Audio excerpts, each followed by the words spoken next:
ஆனி மாத ராசி பலன்கள் 2026ஆம் ஆண்டு மேச ராசியை பற்றி நாம் பார்க்க போகிறோம். அர்த்தாஷ்டம குருவின் ஆதிக்கம், அதாவது பராபவ வருஷம் ஆனி மாத கிரக நிலைகளை ஆராய்ந்து பார்க்கும்பொழுது மாத தொடக்கத்தில் குரு 4ஆம் இடத்தில் உச்சம் பெற்று சஞ்சரிக்கிறார். அவரோடு சுக்கிரனும் இணைந்திருக்கிறார். அர்த்தாஷ்டம குருவாக இருந்தாலும் அவரது பார்வையால் நல்ல பலன்கள் உங்களுக்கு வந்து இணையும். இருப்பினும் உடல் நலத்தில் மட்டும் சிறு சிறு தொல்லைகள் வந்து அலைமோதும். புதிய தொழில் தொடங்கும் வாய்ப்பு உருவாகும். பயணங்கள் பலன் தரும். இடமாற்றம், வீடு மாற்றம் ஏற்படும் சூழ்நிலை உண்டு. சுப செய்திகள் அதிகரிக்கும். உத்தியோகத்தில் உங்கள் எதிர்பார்ப்புகள் நிறைவேறுவதோடு கூடுதலான பொறுப்புகளும் வந்து சேரும். ரிஷபம் செவ்வாய். அடுத்தது ஆனி மாதம் 5ஆம் தேதி, அதாவது 19/6/2026 அன்று ரிஷபராசிக்கு செவ்வாய் வருகிறார். உங்கள் ராசிநாதனான அவர் தனஸ்தானத்திற்கு வருவது நல்ல நேரம்தான். பொருளாதார நிலை ரொம்ப சிறப்பாக அமையும். நாலாபுறமும் இருந்து நல்ல செய்திகள் வந்து சேரும். உடன்பிறப்புகள் உறுதுணையாக இருப்பாங்க. இடம் வாங்குவது, பூமி வாங்குவது பற்றி நீங்கள் சிந்தித்து கொண்டு இருப்பீங்க. தொழிலில் இதுவரை ஒத்து வராத கூட்டாளிகள் இப்பொழுது ஒத்து வருவாங்க. மேல் முதலீடு செய்து தொழில் வளர்ச்சி பெருக வழிவகுத்து கொடுப்பர். உத்தியோகத்தில் உள்ளவர்களுக்கு பணி நிரந்தரம் பற்றிய நல்ல தகவல்லாம் வரப்போகுது. அடுத்தது சிம்மம் சுக்கிரன். கடகராசியில் சஞ்சரித்து வரும் சுக்கிரன் ஆனி 21ஆம் தேதி, அதாவது 5/7/2026 அன்று சிம்மராசிக்கு செல்கிறார். அங்குள்ள கேதுவோடு இணைந்து சஞ்சரிக்க போகிறாரு. வாழ்க்கை துணையோடு கொஞ்சம் விட்டு கொடுத்து செல்வது நல்லது. குடும்பத்தில் உள்ளவர்களின் குறையை தீர்க்க அதிகம் செலவிடுவீங்க. பூர்வ புண்ணிய ஸ்தானத்தில் கேது இருக்கிறதுனால ஆன்மீக நாட்டம் அதிகரிக்கும். புகழ்மிக்க ஆலயங்களுக்கு சென்று வழிபட்டு வர வேண்டும் என்ற எண்ணம் நிறைவேறும். அண்ணன் தம்பிக்குள் இருந்த அரசல் புரசல்கள் மாறும்.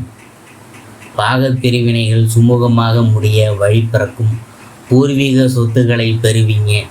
உத்தியோகத்தில் இருக்கிறவங்களுக்கு பணியில் இருந்த தொய்வு அகலும். சக பணியாளர்களின் ஆதரவோடு முன்னேற்றம் பார்ப்பீங்க. குரு சுக்கிரன் சேர்க்கை. உங்கள் ராசிக்கு 2, 7 ஆகிய இடங்களுக்கு அதிபதியானவர் சுக்கிரன். அதே சமயம் 9, 12 ஆகிய இடங்களுக்கு அதிபதியானவர் குரு. இந்த 2 முரண்பாடான கிரகங்களும் ஒன்றாக இணைந்து 15/6/2026 முதல் 4/7/2026 வரை கடகராசியில் சஞ்சரிக்க போகிறாங்க. இதன் விளைவாக திடீரென மாற்றங்களும் ஏற்றங்களும் வந்து சேரும். உங்கள் ராசியை பொறுத்தவரை தனாதிபதியாக சுக்கிரன் இருக்கிறதுனால திடீர் பண வரவு உண்டு. எந்த நேரமும் கையில் பணப்புழக்கம் இருக்கும் என்கிறதுனால நினச்சதை நினைத்த நேரத்தில் செய்து முடிப்பீங்க. அடுத்தது சனி வகரம். ஆனி 31ஆம் தேதி, அதாவது 15/7/2026 அன்று மீனராசியில் சனி வகரம் பெறுகிறார். உங்கள் ராசிக்கு 10, 11 ஆகிய இடங்களுக்கு அதிபதியானவர் சனி பகவான். தொழில் ஸ்தானம் மற்றும் லாபஸ்தானத்திற்கு அதிபதியானவர் அவர். வக்கரம் பெறுவது அவ்வளவு நல்லதுக்கல்ல. அதே சமயம் குருவின் பார்வை சனியின் மீது பதிவதால் அதன் கடுமை குறையும். எனவே தொழிலில் இருந்த குறுக்கீடுகள் படிப்படியாக அகலும். சனியின் பார்வை 2, 6, 9 ஆகிய இடங்களுக்கு பதியுது. வக்கரம் பெற்ற சனியின் பார்வைங்கிறதுனால குடும்பத்தில் சில குழப்பங்கள் ஏற்பட்டு மறையும். நிம்மதி கிடைக்க குலதெய்வ பிரார்த்தனைகளையும் இஷ்ட தெய்வ பிரார்த்தனைகளையும் மேற்கொள்வது நல்லது.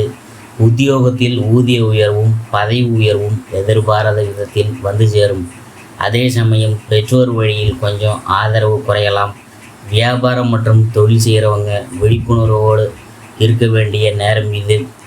கூட்டாளிகளால் ஏமாற்றங்களை சந்திக்காமல் இருக்க அவ்வப்போது கணக்குகளை சரி பார்த்து கொள்வது நல்லது. பொது வாழ்வில் இருக்கிறவங்களுக்கு தலைமை பொறுப்புகள் தானாக தேடி வரலாம். வியாபாரம் மற்றும் தொழில் செய்கிறவங்க கூடுதல் லாபம் வரும். உத்தியோகத்தில் இருக்கிறவங்களுக்கு கேட்ட சலுகைகள் கிடைக்கும். கலைஞர்களுக்கு சந்தர்ப்பங்கள் சாதகமாக அமையும். இந்த மாதம் நடராஜர் வழிபாடு நன்மையை வழங்கும். பணத்தேவையை பூர்த்தி செய்யும் நாட்கள் ஜூன் 15, 18, 19, 29, 30, ஜூலை 5, 6, 11, 12, 15, 16. மகிழ்ச்சி தரும் வண்ணம் மஞ்சள்.